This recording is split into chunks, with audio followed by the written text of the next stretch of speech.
सरकार दावा करती है कि हमारी अर्थव्यवस्था दुनिया की सबसे मजबूत अर्थव्यवस्था बनने वाली है। अगर हमारी अर्थव्यवस्था दुनिया की सबसे मजबूत अर्थव्यवस्था बनने वाली है और प्रधानमंत्री के सबसे करीबी दोस्त दुनिया के सबसे अमीर पूंजीपति अगर बनने वाले हैं, तो वो 80 करोड़ लोग कौन हैं जो 5 किलो अनाज के लिए लाइनों में लगे हुए हैं? क्या सवाल मैं पूछना चाहता हूँ। हमारा लेंगे, अधिकार हमारा लेंगे, शक्ति हमारा लेंगे और खजाना अपने दोस्त का भरेंगे। यह खेल हमको समझना पड़ेगा। कल जुमला जी जो हैं वो गद्दी पे बैठे हुए हैं और जुमला जी की नीति क्या है कि तुम मुझे चंदा दो, मैं तुम्हें धंधा दूंगा। तुम मुझे चुनाव में हेलीकॉप्टर दो, मैं तुमको एयरपोर्ट दे दूंगा, मैं तुमको रेलवे दे दूंगा, मैं तुमको बंदरगाह दे दूंगा। यह खेल हमको समझना पड़ेगा। टैक्स लेंगे हमारा और कर्जा माफ करेंगे अपने दोस्त का। तो मेरा सीधा सवाल यही है कि अगर इस देश के अमीरों का कर्जा माफ किया जा सकता है, तो इस देश के किसानों का भी कर्जा माफ करना पड़ेगा। यह कान खोल करके सुन लो, ये कान खोल करके सुन लो कि अगर तमाम तरह की सुविधाएं नेताओं को मिल सकती है, तो इस देश के गरीब जनता को भी अधिकार देना पड़ेगा।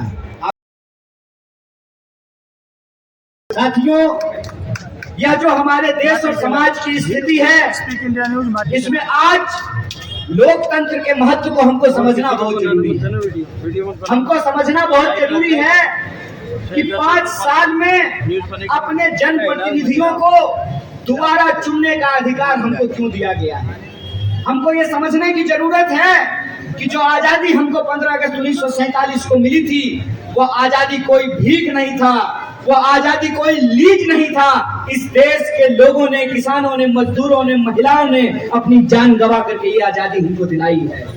इसीलिए जब चुनाव हो रहा है तो चुनाव सिर्फ भावनात्मक बातों पे नहीं होना चाहिए। चुनाव सिर्फ इस बात पे नहीं होना चाहिए कि कौन सा कैंडिडेट क्या बोल रहा है। चुनाव इस बात पे होना चाहिए कि कौन सा जनप्रतिनिधि हमारे लिए क्या काम किया है और हमारे लिए क्या काम कर सकता है। इसको हमको तय करने की जरूरत है।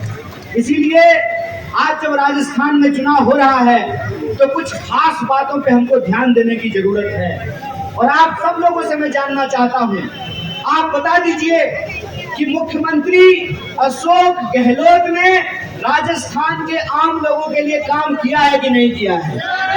हाथ उठा करके बताइए, काम किया है क्या? राजस्थान में चिरंजीवी योजना लागू हुई है क्या? बिजली बिल माफ किया जा रहा है क्या? लोगों को सरकारी नौकरियां मिल रही है? अगर ये हमारा मुद्दा है, रोजी रोटी, कपड़ा, मकान, शिक्षा, स्वास्थ्य, सड़क, बिजली, पानी, इसका मतलब ये है कि जैसे हर किसी को अपने बाल बच्चे के बारे में सोचने का अधिकार है, हम गरीबों को भी, दलितों को भी, पिछड़ों को भी, आदिवासियों को भी, महिलाओं को भी, किसानों को भी, मजदूरों को भी, व्यापारियों को भी और आम लोगों को भी अपने बाल बच्चों के भविष्य के बारे में सोचना चाहिए। और हमारा भविष्य किस बात में है? हमारा भविष्य इस बात में सुरक्षित है कि हमारी देश की आजादी सुरक्षित रहे। हमारा भविष्य इस बात में सुरक्षित है कि हमारा संविधान सुरक्षित रहे। हमारा भविष्य इस बात में सुरक्षित है कि हमारा लोकतंत्र सुरक्षित रहे, हमारा वोट का अधिकार सुरक्षित रहे। और यह बात आप जान लीजिए कि अगर वोट का अधिकार नहीं होता ना, तो नेता अपना हेलीकॉप्टर छोड़ करके आपकी गलियों में नहीं घूम रहा होता। अगर वोट का अधिकार नहीं होता ना, तो राजा और रानी अपने महलों से निकल करके गरीबों के सामने हाथ जोड़ करके नहीं खड़े हुए होते।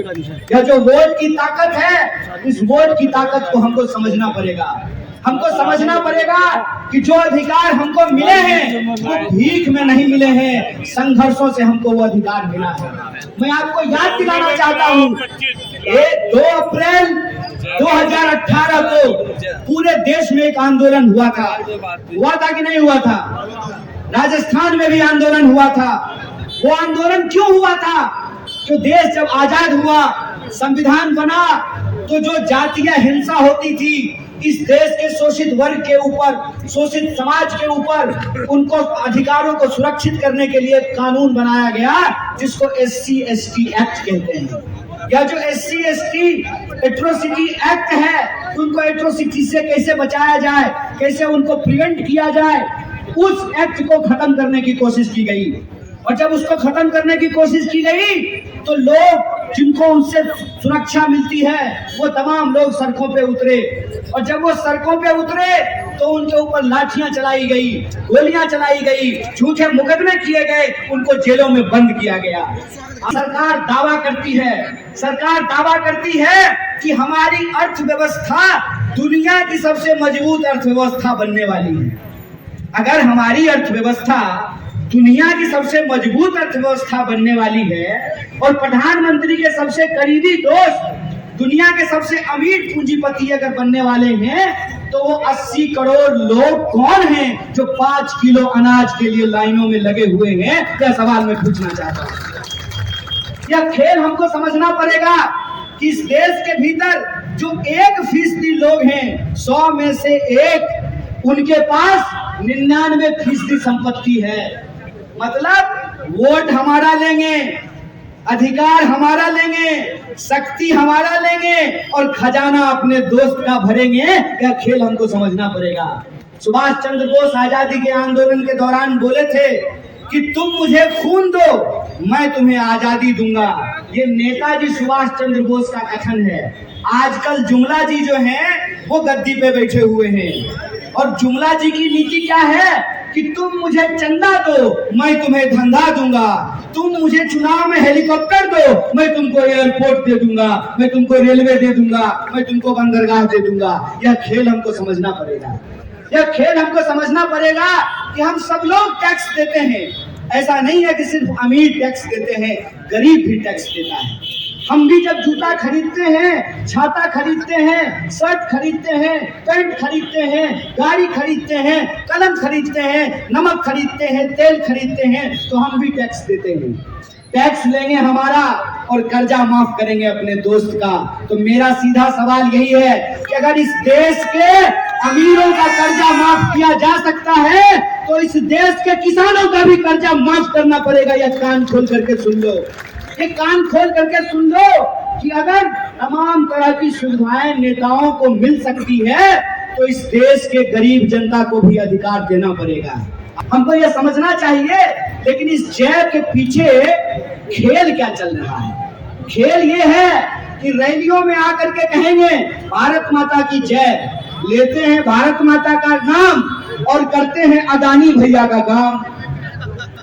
अगर भारत माता की जय कह रहे हैं, इसका मतलब ये है कि हमको इस देश के लोग जो महंगाई से जूझ रहे हैं उस महंगाई पे रोक लगानी चाहिए। इस देश के किसान जो आत्महत्या कर रहे हैं उस आत्महत्या को हमको रोकनी चाहिए। जो महिलाओं के ऊपर अत्याचार हो रहा है उस अत्याचार को हमको रोकना चाहिए। ये होता है भारत माता की जय का मतलब। इसीलिए मैं आप सबसे ये आग्रह करने के लिए आया हूँ, आज जो हमारे देश की मौजूदा स्थिति है उस मौजूदा स्थिति में इस देश के जो आम लोग हैं उनका जो रोजी, कपड़ा, मकान, शिक्षा, स्वास्थ्य, सड़क, बिजली, पानी का जो सवाल है उस सवाल को हमको प्रमुखता से उठाना पड़ेगा। और आप तमाम लोगों को यह गर्व की अनुभूति होनी चाहिए कि आपकी सरकार ने, राजस्थान की सरकार ने इस देश के भीतर एक नजीर पेश किया है। नजीर ये पेश किया है कि राजस्थान की सरकार ने जो नीति बनाई है उस नीति की चर्चा सिर्फ राजस्थान में नहीं बल्कि पूरी दुनिया में हो रही है। इस बात के लिए आपको गर्व की अनुभूति करनी चाहिए।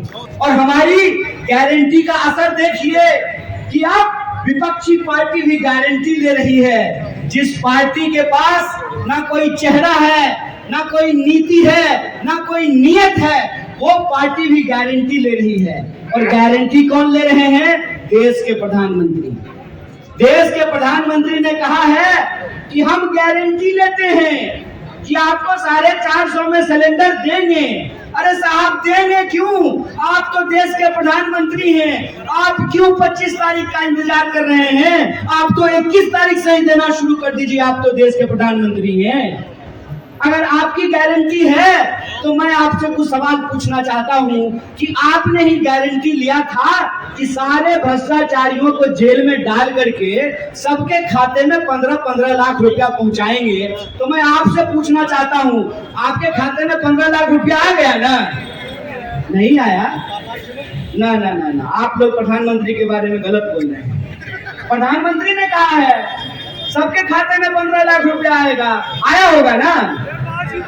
नहीं नहीं, आप लोग शायद कांग्रेस के लोग हैं, इसीलिए आपके खाते में नहीं आया होगा। भाजपा के जो लोग हैं उनसे पूछ लीजिए, शायद उनके खाते में आ गया हो। क्या उनके खाते में भी नहीं आया? उनके खाते में भी नहीं आया। अच्छा, हर साल 2 करोड़ नौकरी तो आई होगी। 9.5 साल हो गया है सरकार का, 10 साल पूरा होने वाला है। इस हिसाब से तो 20 करोड़ नौकरी हो गई होगी। नहीं आया? आप झूठ बोल रहे हैं। आप प्रधानमंत्री के खिलाफ बोल रहे हैं। प्रधानमंत्री ने कहा है, उनकी गारंटी थी कि हर साल 2 करोड़ नौकरी पैदा करेंगे। क्या भाई, नौकरी 2 करोड़ मिला हर साल? नहीं, 15 लाख रुपए खाते में भी नहीं आया, 2 करोड़ नौकरी भी नहीं मिली। पक्का मकान तो मिल ही गया होगा सबको। अरे 2022 तक ही सबको मिलना था, 2023 है, सबको मिल गया होगा पक्का मकान। क्या साहब, नहीं मिला? तब तो एक ही बात हो सकता है, या तो आप झूठ बोल रहे हैं या प्रधानमंत्री झूठ बोल रहे हैं।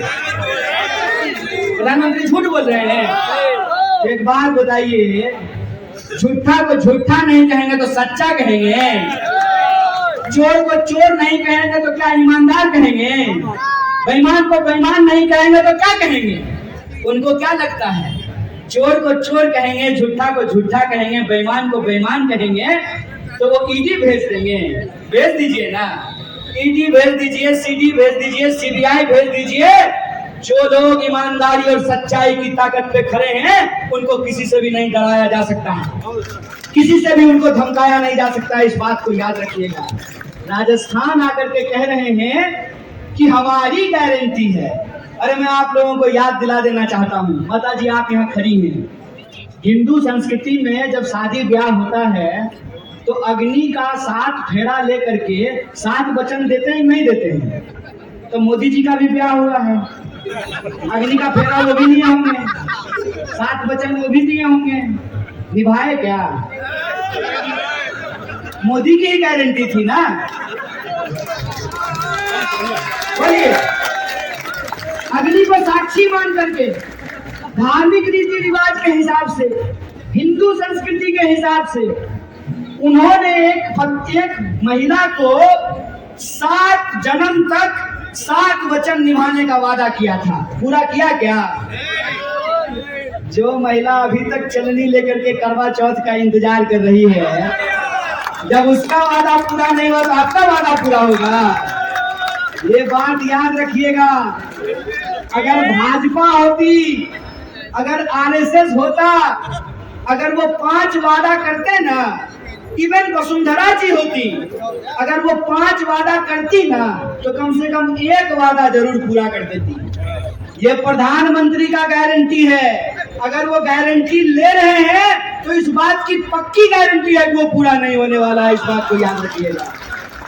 उनको मालूम है कि वो कोई चीज लागू नहीं करेंगे, वो वृद्धा पेंशन देंगे नहीं, छीन लेंगे। आपको जानकारी होनी चाहिए, रेलवे में बुजुर्गों को कंसेशन दिया जाता था, रियायत दी जाती थी। आपको मालूम है उसको बंद कर दिया गया है। आपको मालूम है कि नहीं? प्रधानमंत्री कहते हैं कि मैं चाय बेचता था, आजकल तो आप एयरपोर्ट बेच रहे हैं साहब, और भावनात्मक बातें करते हैं जनता के बीच में आकर। अभी आए थे और परिवारवाद पे भाषण दे रहे थे। परिवारवाद पे जब भाषण दे रहे थे ना तो मुझे बहुत जोर से हंसी आ रही थी। मेरी इच्छा कर रही थी कि मैं आप पत्रकारों की तरह जो है माइक ले लूं और उनसे जाकर के सवाल पूछ लूं, क्योंकि आप लोग तो पूछिएगा नहीं। तो मेरी इच्छा हुई कि मैं ही जाकर के उनको पूछ लूं, और मैं ये नहीं पूछूंगा कि आम आप कैसे खाते हैं, काट करके चूस करके। मैं बस उनसे ये पूछ लेता कि साहब आप परिवारवाद पे भाषण दे रहे हैं तो बस ये बता दीजिए कि ज्योतिरादित्य सिंधिया जब कांग्रेस में थे तो परिवारवाद था, भाजपा में चले गए हैं तो इसको क्या कहें, परिवारवाद कहें कि समाजवाद कहें? बस इतना बता दीजिए कि अगर कांग्रेस के किसी नेता का बच्चा अगर किसी जगह पे पहुंच जाए तो वो परिवारवाद है, ठीक बात है। तो जय साहब जो है उसके जो पप्पा हैं अमित शाह, देश के गृह मंत्री, वो जो बीसीसीआई का सेक्रेटरी बन गया है, कौन सा एग्जाम लिखा था, कौन सा कंपटीशन दिया था? अरे आप सफाई कर्मचारियों की नौकरी देने के लिए भी इंटरव्यू लेते हैं, झाड़ू लगाने के लिए आप इंटरव्यू लेते हैं, नाली साफ करने के लिए आप इंटरव्यू लेते हैं, और अपने बेटा को, अपने लल्ला को बीसीसीआई का सेक्रेटरी बना दिए। कौन सा इंटरव्यू लिए थे? ये परिवारवाद है कि नहीं है? रही बात भ्रष्टाचार की, तो मैं सारे कांग्रेस के नेताओं को आजकल कहना शुरू किया हूं, ज्यों ही आपके घर पे ईडी आए, घंटी बजाए, क्या आप तुरंत दरवाजा खोल करके मोबाइल अपने कान में सटा लीजिए और कहिए जी अमित शाह जी बोल रहे हैं, मैं अभी तुरंत भाजपा ऑफिस आ रहा हूं, तुरंत ईडी आपके घर के बाहर से लौट जाएगी। यही हो रहा है ना। अगर आप कांग्रेस में हैं तो आप भ्रष्टाचारी हैं, लेकिन जो ही भाजपा का झंडा आप ओढ़ लीजिएगा तो आप सदाचारी हो जाते हैं। हाय रे बेईमानी, कसम से ये बेईमानी देख करके ना मजा आ जाता है। ये इनका है परिवारवाद और भ्रष्टाचार की सच्चाई। आजकल राजस्थान में आकर के कह रहे हैं कि गुंडागर्दी पर रोक लगाएंगे, बड़का बड़का पोस्टर लगाए हैं, और जहां लिखा है गुंडागर्दी पर रोक लगाएंगे उसके नीचे अमित शाह का फोटो लगा देंगे। आप लोग स्कूल गए होंगे, स्कूल में अक्सर क्या होता है कि जो स्टूडेंट पढ़ने वाला नहीं हो, जो स्टूडेंट क्लास बंक करता हो, जिसके नंबर बहुत कम आते हो, और स्कूल के बाहर जो है लफंटरई करता हो, उस स्टूडेंट को कई बार मास्टर साहब क्या करते हैं ना, क्लास का मॉनिटर बना देते हैं। डेमोक्रेसी में इनको ऐसा ही कुछ मौका मिल गया है, और इन्होंने लोकतंत्र को अपनी बपौती समझ ली है। तो आप तमाम राजस्थान के लोगों को यह तय करना है कि आपको ओल्ड पेंशन स्कीम चाहिए कि नहीं चाहिए, आपको बिजली बिल की माफी चाहिए कि नहीं चाहिए, आपको अपने बच्चों के लिए रोजगार चाहिए कि नहीं चाहिए, आप महिलाओं को सस्ता गैस सिलेंडर चाहिए कि नहीं चाहिए। अगर चाहिए तो आपको इस बार राजस्थान में सरकार नहीं परिपाटी बदलने की जरूरत है, इस बात को याद रखिएगा। और एक अंतिम उदाहरण देकर के मैं अपनी बात को समाप्त करूंगा। अभी कुछ दिन पहले उत्तराखंड का चुनाव हुआ था, याद है कि नहीं है? हुआ ना। उत्तराखंड में बार बार मुख्यमंत्री बदले गए थे। उत्तराखंड का जब चुनाव हुआ तो उत्तराखंड के लोगों ने उत्तराखंड के मौजूदा मुख्यमंत्री को चुनाव हरा दिया, और वहां हर 5 साल में सरकार बदलती थी, फिर भी भाजपा की सरकार बन गई। जहां मुख्यमंत्री के खिलाफ इतना गुस्सा हो, जहां मुख्यमंत्री को वहां के लोगों ने चुनाव हरा दिया हो, वहां अगर 5 साल के बाद भी भाजपा की सरकार बन सकती है, तो जिस राज्य में मुख्यमंत्री के खिलाफ गुस्सा नहीं है, कांग्रेस के खिलाफ गुस्सा नहीं है, तो क्या उस राज्य में कांग्रेस की सरकार दोबारा नहीं बन सकती है? बन सकती है ना। आप बता दीजिए, क्या अशोक गहलोत जी के खिलाफ आपके मन में गुस्सा है? क्या आप अशोक गहलोत जी के काम से परेशान हैं? क्या आप अशोक गहलोत जी के काम से खुश हैं? खुश हैं? तो आप ही वोटर है ना साहब। वोटर कोई चंद्रमा से तो आएगा नहीं, मंगल ग्रह से तो आएगा नहीं, आप ही वोटर है ना। तो आप अगर सरकार से खुश हैं, आप अगर मुख्यमंत्री से खुश हैं, आप अगर चाहते हैं कि चिरंजीवी योजना लागू रहे, आप चाहते हैं कि वृद्धा पेंशन लागू रहे, आप चाहते हैं कि 100 यूनिट बिजली फ्री मिले, आप चाहते हैं कि 500 में सिलेंडर मिले, आप चाहते हैं कि राजस्थान में इंग्लिश मीडियम स्कूल खुले, गोबर भी खरीदा जाए, किसानों को उनका कर्जा माफ किया जाए, पेपर लीक करने वालों पे कड़ी कार्रवाई हो, सरकारी नौकरियों में बहाली हो और इस राज्य के जो गरीब लोग हैं, जो आदिवासी हैं, पिछड़े हैं, दलित हैं, अल्पसंख्यक हैं, छोटे व्यापारी हैं, किसान हैं, मजदूर हैं, महिलाएं हैं, उनका अगर अधिकार आप सुरक्षित रखना चाहते हैं तो इस बार आपको राजस्थान में सरकार नहीं, परिपाटी बदलने की जरूरत है, इतिहास बदलने का जरूरत है। तो आप सब बता दीजिए कि क्या आप राजस्थान में सरकार बदलना चाहते हैं? आप राजस्थान में इतिहास बनाना चाहते हैं? अगर आप इतिहास में राजस्थान बनाना चाहते हैं तो एक बात याद रखिएगा, जैसे बूंद बूंद पानी से घड़ा भरता है, वैसे ही बूंद बूंद पानी से घड़ा खाली भी होता है। जैसे एक एक ईंट के जोड़ने से मकान बनता है, एक एक पत्ते के मिलने से तना बनता है, तना से पेड़ बनता है, पेड़ का जड़ होता है, उसी तरीके से एक एक एमएलए के चुनाव जीतने से बहुमत मिलता है। अगर आप चाहते हैं कि राजस्थान में लोक कल्याणकारी योजनाएं जारी रहे, अगर आप चाहते हैं कि आपके बच्चों का भविष्य सुरक्षित रहे, आपके लिए न्याय और सुरक्षा सुनिश्चित रहे, तो आपको इस बार हमारे एक एक एमएलए को हाथ के पंजे के छाप पर मोहर लगा करके, बटन दबा करके उनको भारी मतों से विजयी बनाना पड़ेगा।